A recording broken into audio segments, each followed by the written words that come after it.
এক গরুর দাম কোটি টাকা। দাম শুনে অবাক হওয়ারই কথা। যুক্তরাষ্ট্র থেকে আনা গরুটির নাম দেওয়া হয়েছে রোজু। রাজধানীর আগারগাঁওয়ে পুরনো বাণিজ্য মেলার মাঠে এর দেখা মিলেছে। প্রাণী সম্পদে ভরবো দেশ, গর্ব স্মার্ট বাংলাদেশ, এই প্রতিপাদ্যে ঢাকায় হয়ে গেল 2 দিনের প্রাণী সম্পদ মেলা। মেলায় 400 স্টলে গরু, ছাগল, ভেড়া, দুম্বা, উট, ঘোড়া ও নানা জাতের পাখিসহ কয়েক হাজার পোষা প্রাণী প্রদর্শন করা হয়। মেলার অন্যতম আকর্ষণ সাদিক অ্যাগ্রো স্টলের 1 কোটি টাকা দামের গরু রোজু। ছোট শিং, নাকে নথ, গলায় সোনার আদলে তৈরি চেনের লকেট।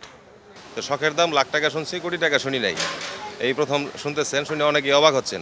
অল্প খাদ্য গ্রহণ করে খুব তাড়াতাড়ি বড় হতে পারে এই গরু। Brahma produces most least cholesterol red meat, তো এটাও একটা কারণ। দ্বিতীয়ত হচ্ছে লেগে এই গরুগুলা খুব অল্প খাদ্য গ্রহণ করে খুব তাড়াতাড়ি বড় হতে পারে।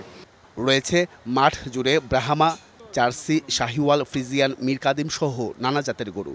এছাড়া 3000-এর বেশি পশু পাখি নিয়ে দেশের বিভিন্ন প্রান্ত থেকে মেলায় এসেছেন খামারিরা। মেলা দেখতে শুক্রবার সকাল থেকেই ভিড় জমান দর্শনার্থীরা।